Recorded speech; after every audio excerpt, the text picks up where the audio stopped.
Assalamu alaikum wa rahmatullah.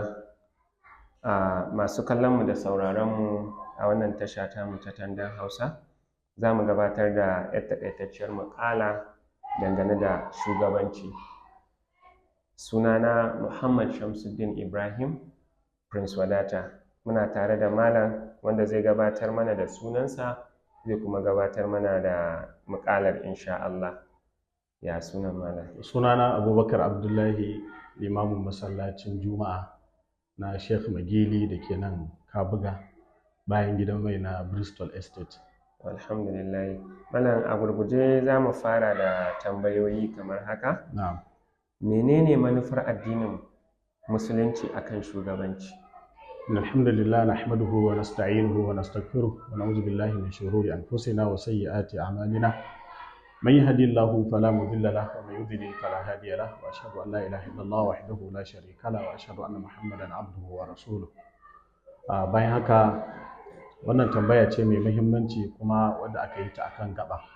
Addinin musulunci an gina shi ne akan manufa, saboda al'umma din su rayu akan manufa.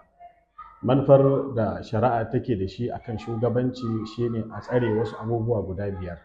Na farko, wato a tsare addinin mutane ya zamanto sun san manufar da ta sa aka halicce su, kuma sun san me suke a wannan duniya, kuma sun san me zai biyo baya idan sun bar wannan duniya, a gyara musu addininsu. Manufa ta biyu shine a tsare wa mutane rayukansu, ya zamanto mutane suna rayuwa cikin aminci, babu fargaba ko barazana da wani yake musu a cikin rayuwarsu. Na uku, manufa ta uku shine a tsare wa mutane wato dukiyoyinsu, saboda dukiya tana da muhimmanci. A kanta ana faɗa, a kanta ake ƙulla soyayya da ƙiyayya. To ganin hatsari da take da shi, to sai shari'a ta ɗauki gabarin saita wa mutane yadda za su rayu tare da dukiya, ba tare da wani ya ci dukiyar wani bisa zalunci ba. Sannan manufa ta huɗu shine a tsare wa mutane hankulansu, wanda shine bambancin ɗan adam da wanda suke dabbobi. Idan ɗan adam aka saita masa hankulansa, to kwarai da gaske zai rayuwa wadda take cike da daraja da kima, rayuwa wadda take dauke da aminci. Sannan kuma sai a tsare wa mutane mutuncinsu. Wannan shine manufa da shari'a take da shi akan kowane shugaba. Duk wani shugaba da ya zamanto shugaba, to waɗannan abubuwa ake so ya tsare su, kuma a kansu Allah zai masa tambaya ranar gobe alkiyama. Allahu a'lam. Masha Allah. Malam, ka yi bayani akan shugabanci da musabbabi ko dalilai na shugabanci. Na'am. To, idan aka samu shugaba ya gaza, akwai wani tanadi da addini ya yi dangane da haka? To, shugaba ɗan adam ne.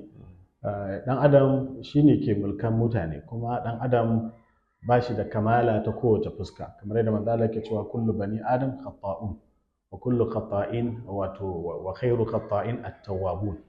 Kowane ɗan adam mai kuskure ne, mai tuntuɓe ne. Shugaba yana iya samun tasgaro wajen cimma waɗannan manufa, wajen tabbatar da waɗannan manufa ga al'umma. To in ko aka samu matsala, to na farko an ɗauki mataki na a yi masa nasiha ta hanyar da ta dace.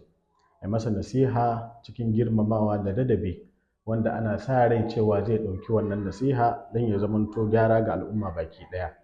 Manzo Allah sallallahu alaihi wasallama ya faɗa mana halin da al'umma za su tsinci kansu a ciki nan gaba, duba da an yi masa wahayi, kuma manzo Allah sallallahu alaihi wasallam annabi ne wanda Allah ya ce wa ma yantiqu anil hawa.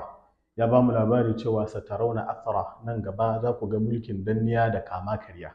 To sahabbai suka tambaye manzo Allah, to idan waɗannan mutane suka gaza yi mana abin da ya dace su yi mana a matsayin su na shugabanni, ba za mu fito mu yaƙe su ba? Manzo Allah ce kada ku yaƙe su, ku yi haƙuri har sai kun gamu da ni a bakin tafkin alkautara. Waɗannan da manzo Allah yake cewa za su yi zalunci, ba a duba zuwa ga wani ƙasa suke, ba a duba zuwa ga ta yaya ma suka samu mulkin, wani irin tsarin mulki suke yi. Matuƙar sunan su shugabanni, to kuma suka gaza, to manzo Allah ya ce ku yi haƙuri har sai kun gamu da ni a bakin tafkin alkautara.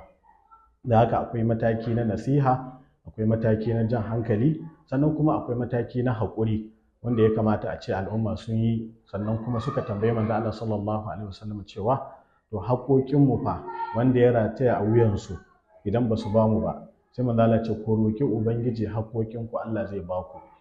Sai suka ce to haƙoƙin su fa wanda ya rataya a wuyoyin mu, sai manzo Allah ce ku ba su. In suka ce ku yi, in kuma su suka hana ku haƙoƙinku abin da ya dace su yi muku ba su yi ba, sai manzo Allah ce ku roki Allah, Allah kuma zai muku. Shi Allah din ya san yadda zai yi da ku. Wallahu a'lam. Masha Allah. Wannan bayani kenan a takaice dangane da shugabanci da kuma idan shugabancin ya gaza a cikin addinin musulunci, yadda malamai suka yi bayani, kuma haka malam ya koro wannan jawabi. Malam mun gode. Mun gode, Allah ya saka da alkhairi.